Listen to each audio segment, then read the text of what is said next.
Hi, welcome back. So now we're going to look at Apple Corporation and Macintosh.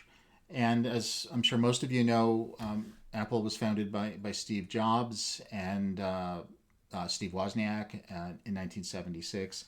Now, at this time, the personal computer market had just started. It was in its infancy. The company that was the dominant player in the early years was IBM, sometimes referred to as Big Blue. IBM was an information processing company that dates back for many, many decades, so it's a long established player. And it controlled a little bit more than one third of the computer market just 3 years after they introduced their initial personal computer. So it's the rising dominant player. And along comes Steve Jobs with their more kind of quirky kind of product, the Macintosh and other types of Apple products. So Jobs has been described in many ways as a very unique figure. He's described as personally as being very abrasive. He had a very kind of messianic style, and that means that he didn't just believe that he was in it for the business or something like that. He had a kind of vision for what he thought his products would produce and how they could transform society. And in that sense, he was very much a kind of an apostle or a proselytizer of some kind of truth that he thought would be revealed by the products, the Apple products. He embodied certain countercultural values. Some argue that he would have been right at home in terms of the 60s counterculture in that sense. He believed that those Mac products had the prospect or the ability to change the world. And that sounds kind of corny, but he actually believed that in the 70s, well before Mac and Apple products became what they would. He thought of his computer programmers as kind of almost like poets if they lived in another era, right? Not just these kind of boring kind of computer science programmer type people. No, he actually thought that they had the capability of thinking beyond that mold. So he envisioned Mac products as being an agent for creativity. That was one of the earlier ideas that he had. And just to give you an encapsulation of his the kind of personality he had, the way people talk about him. One writer said he's a really what could be called Huckleberry Finn meeting Robespierre. Now Huckleberry Finn was that kind of happy-go-lucky character from Mark Twain novels. You know, the young boy riding on rafts up and down the Mississippi in the 1850s, kind of plucky, and somebody who had certain kind of naivete about him as well. Combined with Robespierre. Robespierre was one of the villains of the French Revolution, one of the leaders who, for the period when he was in charge, killed lots and lots of people with the guillotine, right? So ruthlessness on the part of Robespierre. If he distrusted somebody, he just killed them. So this idea of Jobs embodying both of these kind of qualities, a kind of ruthlessness coupled with a sense of optimism and a sense of happy-go-lucky nature of a sort. So, and I talk about Jobs because in many ways the identity for Apple in some ways was almost an extension of the personality of Steve Jobs himself. So when these initial Apple products are being released, the Apple II in the early 80s, they come in with a different operating system than those IBM computers. But more importantly, they use an iconic user interface, right? In those early IBM computers, they used what's called the DOS operating system, and you actually had to write lines of instructions in to when you're at the computer to actually get it to do things. Sometimes there's even remedial coding you would have to provide in order to get the computer to do the functions you wanted. With, of course, those Apple and Mac products, you effectively just click on an icon, which, of course, sounds like I shouldn't be telling you this because you already know this, but you just click on an icon, and in that way, that does the work for you, right? So it actually had a lower threshold of knowledge that you would require to actually use these devices, right? They're more user friendly and more intuitive in terms of how you would engage with it as a user. The thinking was um, that they would appeal more to uh, people who were creative types, artists, writers, that sort of thing. And Jobs thought of it as a kind of a creative tool, almost like as if it was coming from sort of like an art supply store or something like that, in terms of how you would envision this type of computer working for you. So IBM was more about business markets, more about getting people to use their products in terms of workplace functions, etc. Whereas Apple and Mac products were all about thinking how the computer, this type of computer, would actually serve the whole you, right? Not just the employment you, but the personal non-employment you, the leisure you, and that sort of thing. So this, and it, I think, reflects what we've talked about with Thomas Frank and the ideas of HIF consumerism. That this was a product which was very much in opposition to the existing norm that was emerging, the IBM kind of norm for what a so-called personal computer would be about, and that Apple and Mac products were very much engaging with a kind of hip consumerism, in the sense it was trying to get you to think of it as being almost like an anti-computer or an anti-product in terms of what the market, the product sector was all about. So I want to talk about early Mac, Apple Mac advertising, and we'll just focus on this particular ad, the 1984 ad, which in some ways is a great encapsulation of the ethos of Apple in its early years. So this is one of the most important ads of the 20th century. It came out, not surprisingly, in 1984. It was developed by the ad agency Chiat Day, and the ad agency guy who was the prime backer of that, the prime person who brought together, was a fellow named Lee Clow. You'll see him in a second. Interestingly enough, the director of this ad was Ridley Scott. Now, by this point, he was a very well-renowned Hollywood director. He had made films like Blade Runner and Alien, both of which are immensely iconic films today in terms of Hollywood output. So he's not just somebody who was on the margins of filmmaking or on the margins of commercial making or anything like that. He was actually a very, very prominent individual, and he was brought in to do this, which at that time was not a common thing for Hollywood directors to actually produce ads like this. So the intent for the ad was to create some buzz for the launch of this Mac product, this Macintosh product in early 1984. Now, I'll get you to watch the ad. So if you can watch that now, it's the first link there.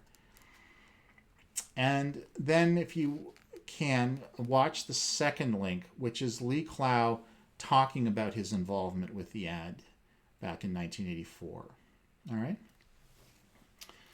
Okay, so now that you've done that, this is a fascinating story in terms of how this ad even managed to get on the air. I mean, so initially they were going to have this ad designed. They were going to produce this ad, and it was going to run for a college football game on January the 1st in 1984. And one problem developed, that there was some slowdowns in terms of the production of the Mac products, and that the products were not yet available in early 1984 and early January. So there was no point in having an ad appear when people couldn't actually go out and buy the product afterwards. So they realized they had to wait a few weeks, and the thinking was, well, we'll buy a spot in the Super Bowl. We'll buy a 30 or second spot on the Super Bowl, and that was not as much money as it is today, and the Super Bowl was not some big, huge phenomenon in terms of advertising like it is today.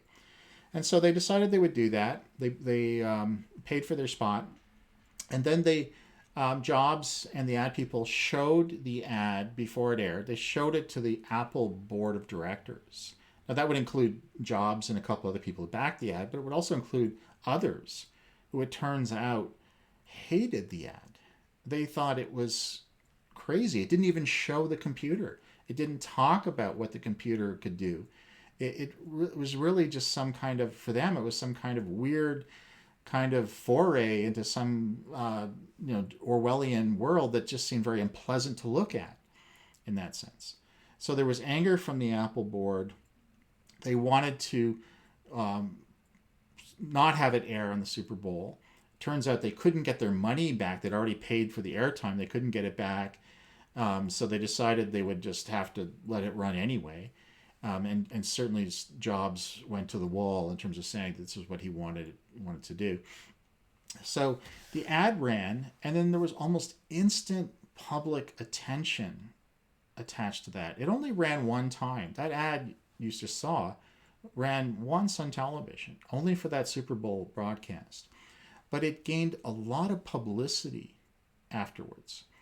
And it gained that publicity because people just couldn't believe what that ad was. It just seemed like so far out in left field. It was kind of compelling. It was intriguing. It almost seemed like a mystery in terms of how you were to think about it. Some obviously made the reference to Orwell's 1984, this new Mac product. I mean, what was it trying to do, etc.? Was it really attacking IBM in terms of conflating it with Big Brother and Big Blue to Big Brother, etc.? So there was all this sort of water cooler talk. There were news stories that appeared in the next couple of days about the ad. And the estimate is that ad actually engendered about $40 million of free publicity, what's called earned media, through news coverage and the rest. All right. So soon after the ad ran, there were those initial lineups for that Mac product outside of the certain stores. But actually then sales kind of weakened after a few weeks, right? It was not a huge, the ad did not produce a huge sales success for this product as it would for other types of Mac and Apple products. All right, so let's do a kind of closer look at this ad. The ad actually references, I mean, not maybe explicitly, but certainly strongly implicitly references Orwell's context of 1984. 1984 is the name of Orwell's most important novel, arguably you could say. It was published in the late 1940s.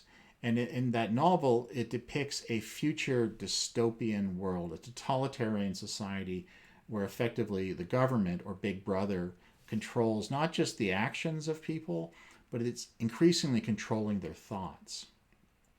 So that's the initial kind of reference frame that it sort of evokes. You see that the ad, when you look at what's going on there, it's sort of a mechanistic world. It's initially they're marching down this tube. You see these male marchers with their shaved heads and their gray uniforms. It evokes a dystopian world, whether it's a future world or some kind of contemporary world, who knows. It's an unfriendly human environment, it would seem. It sort of looks like it's dusty, and it looks like the people have gas masks on, some of them. There's an overarching kind of drab grayness to it. And initially in the ad, the only thing that really seems to be alive is the telescreen, right? And the Big Brother image on that screen that is sort of shouting out these kind of bromides or these words that don't really make a lot of sense, but almost seem like a kind of hypnotizing sermon that's coming from them. That telescreen, interestingly, conflates like a television screen with a kind of computer screen in terms of having digital text overlapping on a kind of television image. Which, interestingly, in the 1984 novel, the version of the telescreen monitor that was in everyone's apartment also did that. It was very prescient of Orwell to envision a kind of monitoring device that would evoke television, but also conflate it with computers in that sense. All right, so you have these spoken words that are coming from this Big Brother figure, and these are examples where they kind of connote or reflect the notion of newspeak, which was the term that Orwell used to describe the way that totalitarian society in 1984 was attempting to use language to control people, inventing words, um, actually disbanding words or removing words from the so-called collective or common vocabulary, certain types of jargon, fabricated words, etc. And all of that was to uphold the sense of the power of Big Brother and the importance of the state. At one point, there's a reference where uh, the, the phrase about bury them with their own confusion, which is a veiled reference to a classic line from the Soviet leader Khrushchev, where he famously, in a speech, I think it was at the United Nations, said, "We will bury you," referring to the West in that sense. And then the notion about "we shall prevail," right? So this is the ominous sort of utterances of this totalitarian regime and the leader of it, Big Brother. For Orwell, the control of language was very, very important. That he thought that if the state could only go so far in terms of having physical coercion and torture and threat and police, that the real way to control people was to sort of change their frame of reference in terms of language, right? To reduce their ability to communicate, to express themselves, to make it so that only language that served the interests of the state would be possible and could be learned by people. And in that sense, so he kind of put that on the same level as the way that stormtroopers or thought police would physically kind of do that work, and ultimately to enforce a kind of sameness, a homogeneity of thought and purpose on the part of people in a totalitarian world. Now, into this mix, into this dreary totalitarian scene, you have the contrast, right? You have the female runner. And she is in color. You can see red shorts and white top. So her color contrasts with all the sort of drab gray. There's the contrast of her in terms of being female, where the other figures are primarily male. She seems very healthy and has strong stamina. The other figures look like they're kind of near death's doorstep in terms of being very weary looking. And yet she seems vulnerable in the sense that she's being chased by these stormtrooper type figures. And we're trying to figure out what's going on. Like, what's her purpose? What is she doing? And in that sense, she would be depicted or described as what would be called the dramatis personae of the revolution. The kind of spark plug, the trigger for embarking or creating or sparking this revolution that would sort of break down this totalitarian regime. She's been described as our Julia. Now, in the 1984 novel, the two main protagonists are Winston Smith, and his girlfriend is named Julia, and so she's the female character.